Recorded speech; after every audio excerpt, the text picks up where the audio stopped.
Welcome, everyone. Welcome back to the next chapter When People Rebel 1857 and After. So, here we are going to look um, at how people started revolting against the British policy. So, in the last chapters, we saw how the landlords, the tribals, the soldiers, they were all affected in different ways and how they were troubled by the British officials. So, the first point is policies and the people. So what first happened is the Nawabs lost their power. So Rani Lakshmibai of Jhansi wanted the company to recognize her adopted son as the heir to the kingdom after the death of her husband. So obviously, Rani Lakshmibai had an adopted son. She did not have the son of her own, and she wanted her adopted son to become the prince or the next ruler of her kingdom. Right. However, the Britishers did not say yes to this or did not allow all this. Nana Sahib, the adopted son of Peshwa Bajirao II, pleaded that he should be given his father's pension when the latter died.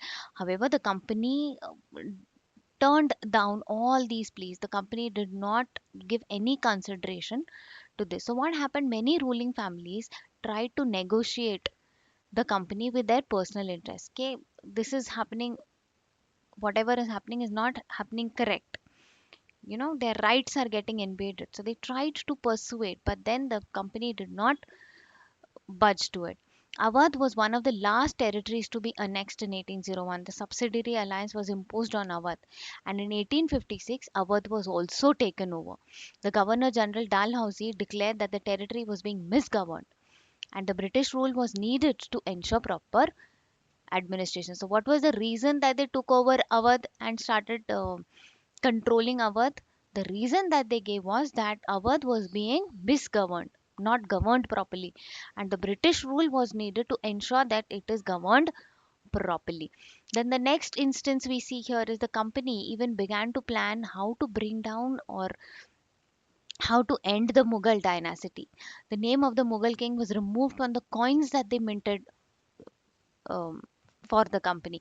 In 1849, Governor General Dalhousie announced that after the death of Bahadur Shah Zafar, the family of the king would be shifted out of the Red Fort and given another place in Delhi to reside in, which simply stated that after this was Bahadur Shah Zafar was the last king of the Mughal emperor. After this, no other person will be recognized as the king, and they would only be recognized as prince because they belong to a royal family. Then what happened to the peasants and sepoys? The peasants and the amindars represented high taxes, resented the high taxes. They raised their voices against the high taxes, the rigid methods of revenue collection, the strict methods of revenue collection. They failed to pay back their loans. They were into continuous pressure of, paying those, as we saw in the last uh, lecture, that they were in a continuous pressure of paying the rents, the taxes, and stuff. The Indian sepoys in the employ of the company also had reasons for discontent. So they were also discontented. So the um, princely class was discontented. The peasants were discontented. The sepoys, that is the people who worked at the British officials, were also discontented. They were unhappy about their pays, their allowances, the conditions of the service, some new rules that were applied. So they were absolutely. So if you realize now, every class of India is now getting disturbed or is now planning to revolt or is now getting affected by the British rules. So in those days, there was a belief that if you cross the border of your country, then your religion, your caste, and everything is forgotten, or it is against your religion and caste. And hence, what happened in 1824 during the World War, the sepoys were told to go to Burma to fight for the company, but they refused to follow the order, though they agreed to go by the land route.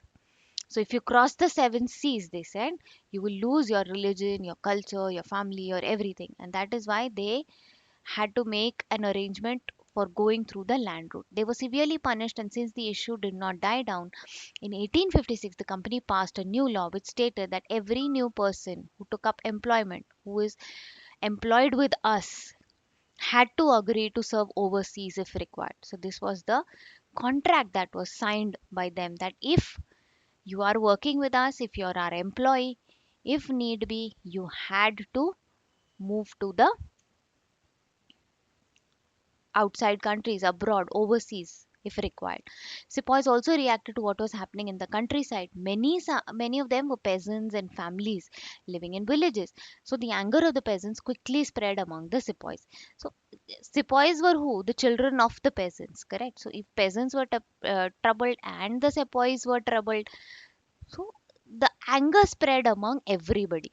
So, as I said, I will repeat again, every class, the princely class, the sepoy class, the peasant class, everybody is now getting angry on how things are turning out to be. Okay, the military causes, of course,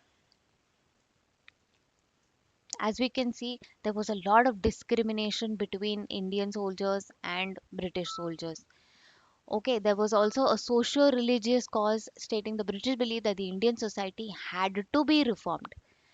So, what they thought, that Indian society is uncultured, Indian society is not civilized, we need to culture them. Laws were passed. So, some good things also they did, like passing the laws to stop the practice of sati and to encourage the remarriage of widows.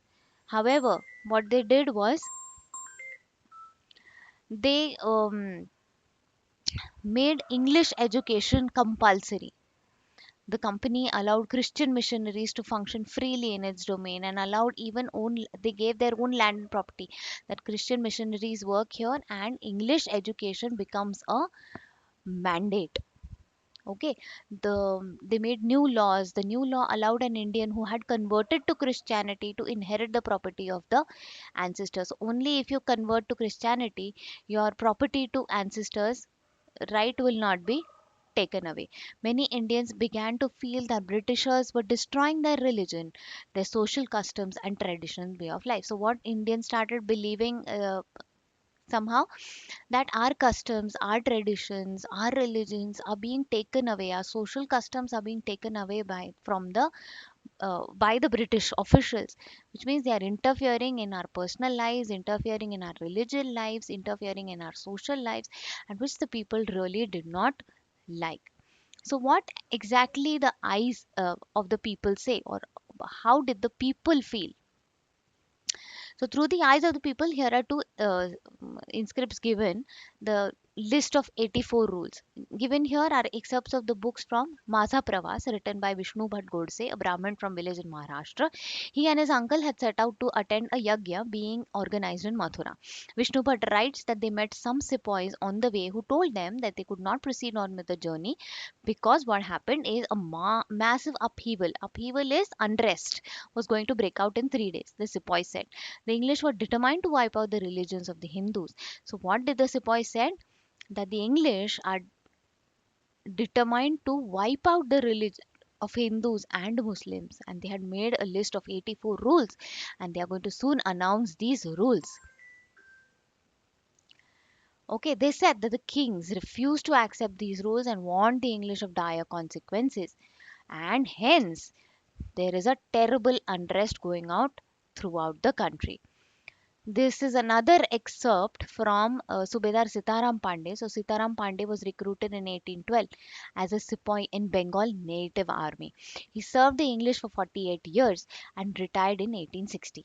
He helped the British to suppress the uprising through his own son was a rebel and was killed by the British in front of his eyes. On retirement, he was persuaded by commanding officer Norgate to write his memoirs. He completed the writing in 1861 in Awadhi, and Norgate translated it into English, and it was published in the title From Sepoy to Subedar. So, what did he write? We will read it now. It is my humble opinion that seizing of Oudh filled the minds of sepoys with distrust and led them to plot against the government. So, this is what led them to plan against the government. Agents of Nawabs of Awadh and also of the King of Delhi were sent all over to India to discover the temper of the army. They worked upon the feelings of sepoys, telling them how treacherously the foreigners had behaved towards the king. They invented thousand lies and promises to persuade the soldiers to mutiny and turn against their masters.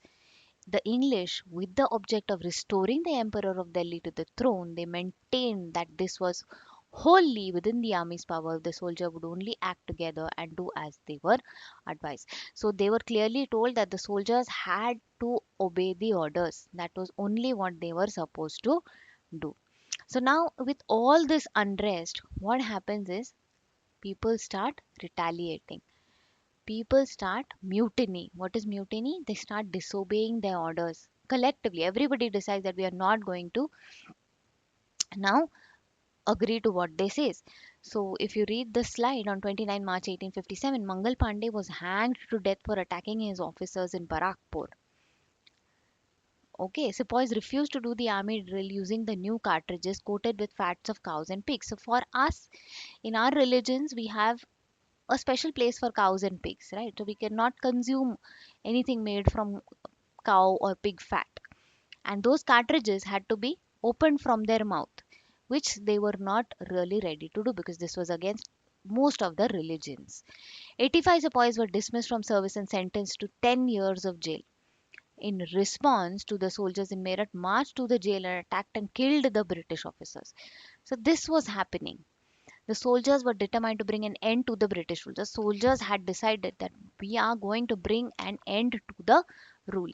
So such a situation developed in northern parts of India in 1857 and 100 years of conflict and administration. The East Indian Company faced a massive uprising in May 1857 and threatened the company's very presence in India. So company's presence in India was shaken, was threatened. Sepoys mutinied in several parts, beginning from Meerut. So we just read the Meerut story, and a large number of people from different sections of society rose up in rebellion. So they were now going against, they were rebelling, they were saying, no, the rules that we don't agree, we will not follow.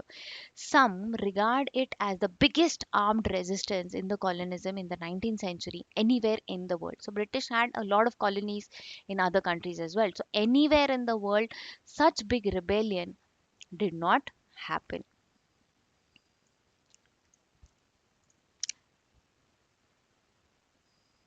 The response of other soldiers in Meerut was quite extraordinary. On 10 May, the soldiers marched to the jail in Meerut and released the imprisonment sepoys. So, what they did was they marched to the prison and opened the prison and released all their sepoys. They attacked and killed British officers. They captured guns and ammunition and set fire to the buildings and properties of the British and declared a war against the Firangis. Firangis is foreigners.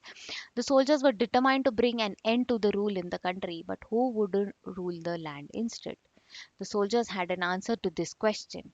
So, if not the British, who is going to rule our country? So, they had the answer. The Mughal Emperor Bahadur Shah Zafar, who was taken away, whose throne was taken away, would be our next leader. The sepoys of Meerut rode all night of 10th May to reach Delhi in the early hours next morning. As the news of their arrival spread, the regiment stationed in Delhi also rose up in rebellion. So, if people from Meerut are coming in Delhi and rebelling, then the people in Delhi will also join them. Obviously, the sepoys of Meerut rode all night, as I said, and against British officers. They started attacking British officers, and British officers were killed. Arms and ammunition were seized. Buildings were set on fire. Again, the same thing happened. Triumphant soldiers gathered around the walls of Red Fort where the Badshah lived, demanding to meet him. The emperor was not quite willing to challenge the mighty British power. So the emperor here was not willing to, um, go against the British power. The emperor um, was not letting them in. So they forced their way into the palace and proclaimed Bahadur Shah Zafar as their leader. So they declared Bahadur Shah Zafar as their leader.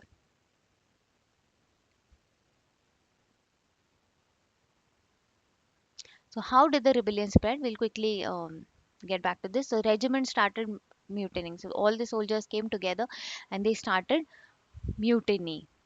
Okay, and the uprising started spreading. Aging emperor. So Bahadur Shah Zafar, when they said that you are our king, Bahadur Shah Zafar was already aging. He was pretty old. He wrote letters to the chiefs and rulers of the country to come forward and organize a confederacy of Indian states to fight against the British. So Bahadur Shah Zafar, what he said, he asked that you better collect all the young kings and princes and ask them to fight against the British. This single step that Bahadur Shah Zafar took had very great implications. ठीक है? The Mughal dynasty had ruled over a very large part of the country. Most smaller rulers and chieftains controlled different territories on behalf of the Mughal ruler. Right? Threatened by the expansion of British rule, many of them felt that if Mughal emperor could rule again, they would be able to rule their own territories once more. So everybody had this feeling that if Bahadur Shah Zafar ruled us, we will get our small part of the kingdom that we had and we can live happily. So everybody was against the British rule, kind of. The British had not expected this to happen. Now, such a big rebellion, the British was taken aback. They never expected this, right? They thought the disturbance caused by the issue of cartridges would die down. So they thought that it's just a petty issue about cartridges being made from cow and pig fat. But this was not a small issue. This issue did not die down. But Bahadur Shah's Zafar decision to bless the uprising changed the entire situation dramatically. Now it became a huge uprising when Bahadur Shah Zafar also supported them. Often when people see an alternative possibility, they feel inspired. So when they get support, people start feeling inspired. And what happened as a result? The uprising spread. The rebellion spread. After the British were routed from Delhi, there was no uprising for almost a week. It took that much time for the news to travel. Then a spurt of mutinies began. So, when people started hearing stories about one mutiny, two mutiny, then people got inspired. Then many other mutinies started happening. Mutiny, again, as I said, was um, disobeying the orders laid by the British officials. Regiment after regiment mutinied and took off to join other troops in nodal points like Delhi, Kanpur, Lucknow, everywhere these mutinies started. After them, the people of the towns and villages also rose up in the common people also rose up in rebellion and rallied around with local leaders, zamindar, chiefs. Everybody started joining them. Nana Sahib, the adopted son of late Peshwa Bajirao, who lived near Kanpur, gathered armed forces and expelled the British garrison from the city. So they also did their bit. He proclaimed himself a Peshwa. The Nana Sahib proclaimed himself a Peshwa. He declared that he was the governor until Emperor Bahadur Shah Zafar. So he said Bahadur Shah Zafar is our main ruler and I am the emperor under Bahadur Shah Zafar. In Lucknow, Qadir, the son of deposed Nawab Wajid Ali Shah, was proclaimed the new Nawab. He declared himself as the new Nawab. He too acknowledged the sovereignty of Bahadur Shah Zafar. So Bahadur Shah Zafar is my main leader and I am his appointed king. This is what they all started saying. His mother, Begum Hazrat Mahal, took an active part in organizing the uprising against the British. In Jhansi, Rani Lakshmibai joined rebel sepoys and fought against the British, along with Tatya Tope. Who was Tatya Tope? He was the general of Nana Sahib. In the Mandla region, the Madhya Pradesh, Rani Avantibai Lodhi of Ramgarh raised and led an army of 4,000 against the British who had taken over administration of a state. So everywhere, small uprisings were there. The British were greatly outnumbered by rebel forces. Now the British army was taken aback and it was outnumbered by the rebel forces. They were defeated in a number of battles. This convinced that people that the rule of the British is going to collapse. So everybody started believing that the way we are going is excellent and the British rule is now going to end. A situation of widespread popular uprising developed in the region of Awadh, particularly on 6 August 1857. We find a telegram sent by Lieutenant Colonel Tytler to his commander in chief expressing a fear that he felt by so the British were actually fearing, they were actually scared. Our men are cowed by the number opposed to them and endless fighting. If village is held against us, the zamindars have risen to oppose us. So everybody is now opposing us. So the people who worked for us, the people we appointed, everybody has come together and are now working against us or are mutinying now. Many new leaders came up. For example, Ahmadullah Shah, a Maulvi from Faizabad, Prophet said that the rule of the British would come to an end soon. So everybody had this feeling that the rule of the British is going to end soon.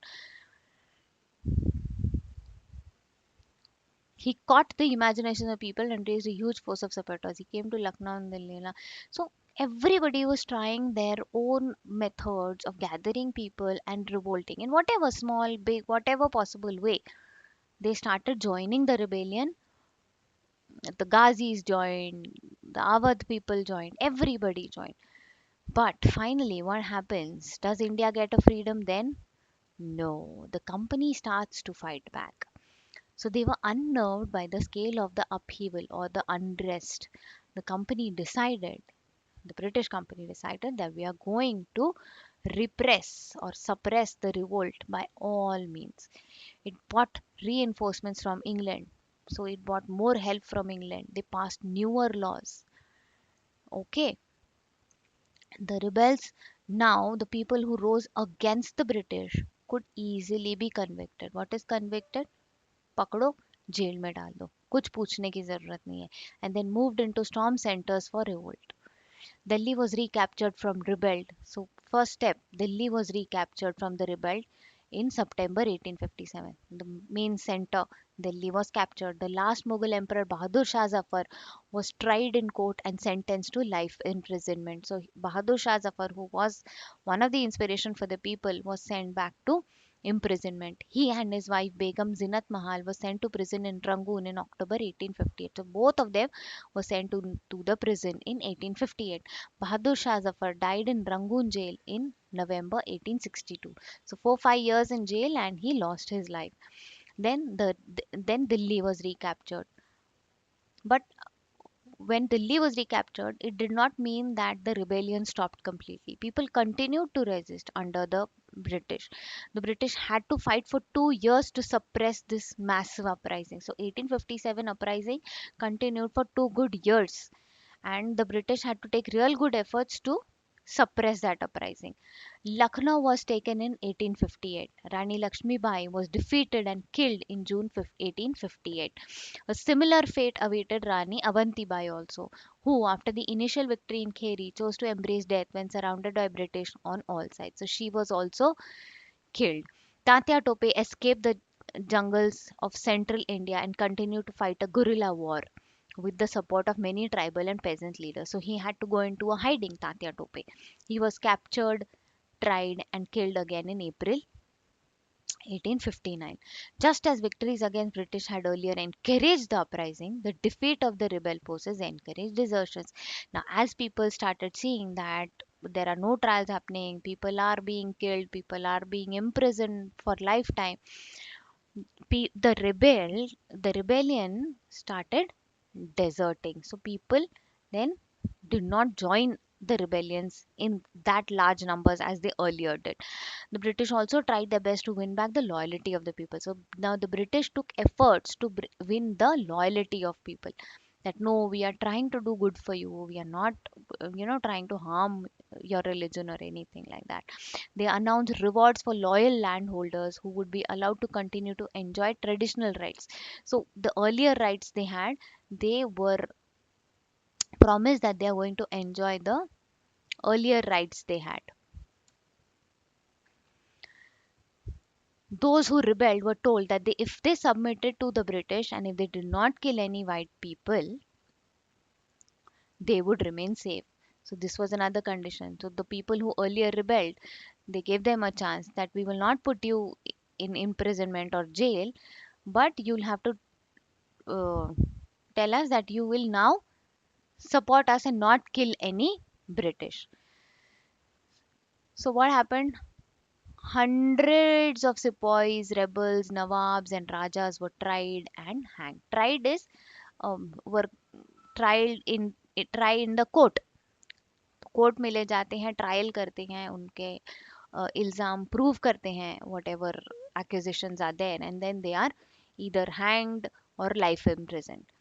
So the aftermath. So what happens after all this? The British had regained control of the country by end of 1859. So British again had a complete control over India by end of 1859, but they could not carry the ruling with the same rules. So they had to change some rules as per the benefit of the people or for the benefit of the people. So what were the rules that they changed? The British Parliament passed a new act in 1858 and transferred the powers of the East India Company to the British Crown in order to ensure a more responsible management of Indian affairs. So um, crown means the queen there. So they handed over the responsibility of management to the king there. A member of the British cabinet was appointed Secretary of State for India and made responsible for all matters related to the governance of India. So there was one official which was appointed for the welfare and matters related to governance of India. He was given a council to advise. So council is a group of people. So he was given a council to advise and what he called them as India Council. The Governor General of India was given a title of Viceroy, that is a personal representative of the crown. Sorry. Though these measures, the British government accept direct responsibility of ruling India. So now what happened is they took such steps that they started directly ruling India. A ruling chief of the country were assured that the territory would never be annexed in future. Their territories will never be taken away from them. They were allowed to pass on the kingdoms to their heirs, including adopted sons. However, so the problem that Rani Lakshmibai faced that the adopted son was not allowed to become the king, but then they allowed it later on. However, they were made to acknowledge the British Queen as their sovereign paramount. So, who is above all? The British Queen. So whatever she says has to be followed. Thus, the Indian rulers were to hold their kingdoms as subordinates of the British Crown. So we are juniors of the British Crown and we are doing this for the British Crown. This was the understanding. It was decided that the proportion of Indian soldiers in the army would be reduced and the number of European soldiers would be increased. Now, this is for their safety. What they did was the number of Indian soldiers were reduced and the number of British soldiers were increased. It was also decided that instead of recruiting soldiers from Awadh, Bihar, Central India, and South India, more soldiers would be recruited from Gurkhas, Sikhs, and Pathans because they were more powerful. The land and property of Muslims was confiscated on the large scale and they were treated with suspicion and hostility. The British believed that they were responsible for uprising in a big way. Now, there is no particular reason for this, but they believed that the Muslim people were responsible majorly for this uprising. The British decided to respect the customary religions and social practices of people in India. So the second thing that they decided was their social practices, their religions, their traditions, their beliefs. We will not interfere into that. Let them practice whatever social religious beliefs they have. Policies were made to protect landlords and zamindars and give them security of rights over their lands. So zamindars and landlords were given security that nobody can go against you. Okay, with that we come to an end of the chapter. You can read the Khurda uprising, which is a case study that they have done. It's a very interesting. A new phase of history began after 1857. With that we come to an end of the chapter. Thank you so much.